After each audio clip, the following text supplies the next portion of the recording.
If there was literally one piece of advice I was given as a first-year teacher, it would have been how to handle myself on report card night or progress report night or parent-teacher night or whatever you want to call it, those nights when you have to meet parents. Up in the morning and out to school. So real quick, if you're not a teacher, this is not going to be interesting to you necessarily, but if you are a teacher, or if you want to be a teacher, or if you're a parent and you want to know what goes through teachers' minds at parent-teacher meetings, these are my top 4 things that if you do them, you'll have a better night than you would if you didn't do them. Number 1, remember, teachers, the parents know their kids better than you do.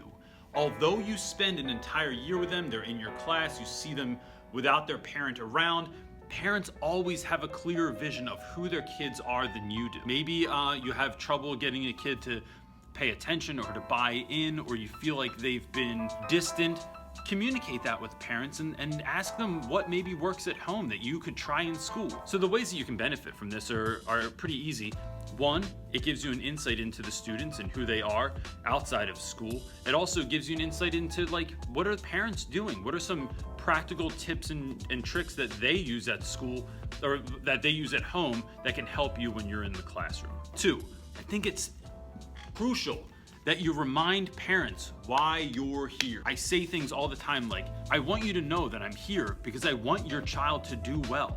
Above all else, I want them to do well in school, I want them to feel comfortable in my classroom, and I want our communication to just benefit your kid. I'm not here at a parent-teacher conference to crush your child or to be right. I want to just level the playing field and figure out what we're going to do next that's going to help your kid succeed. 3, the thing you have to do is not just identify problems, although that is crucial. Don't sugarcoat it.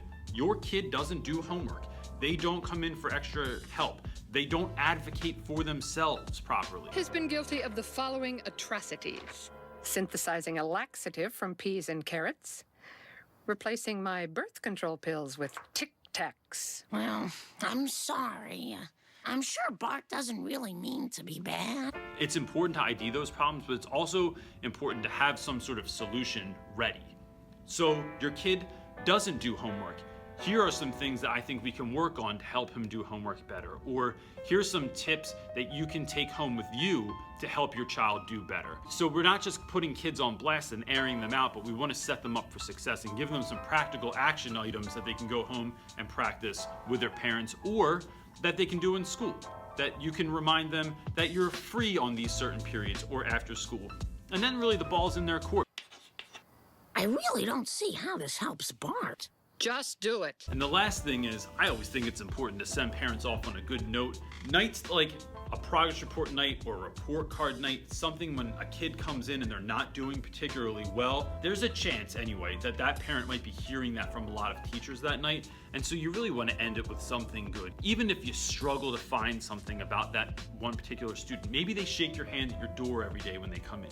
Maybe they are willing to share a pen or a pencil with another student in class. That stuff goes a long way, I think, because you're finding something positive about the student. It's very, very easy, especially in your first year when you can't figure out a kid, when you feel like they're acting disrespectful towards you all the time, to find that one inkling. And I think it shows the students also that you don't just see the bad in them, that you're able to see the good. And if you can communicate that in an honest way that doesn't look like you're just like schmoozing their parents because they're at the meeting and you don't want to look like you don't have control or you're trying to act a different way, that goes a long way too. So actually, another thing, this is important. Be honest.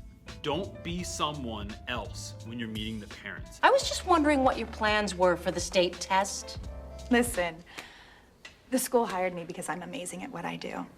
I use movies as one of my tools, but I also use a variety of other multimedia techniques. So at our school, when parents come in, a lot of times the student will come with them.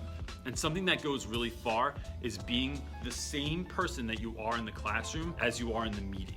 That sense of authenticity goes a long way. No matter what advice you give the parent or the student, it's going to be met with skepticism because you look like a fraud. You're pretending to be something else when you meet the parents. You're pretending to be this happier, more accepting person than you appear to be in the classroom sometimes. Extra credit! Extra credit item, especially for teachers who don't have children yet. It is important to have something for small children who might come to the conference to do. Print out some simple coloring sheets of anything and leave some crayons on an extra desk or a table. Otherwise, you will have kids crawling under desks and on window sills and bothering the parent, and the parent is unsure because they're looking around and they don't know what their kid is doing, and it's turning into madness, and you can't have that kind of connection that you're hoping to have with the parent. So just prepare something. That's it.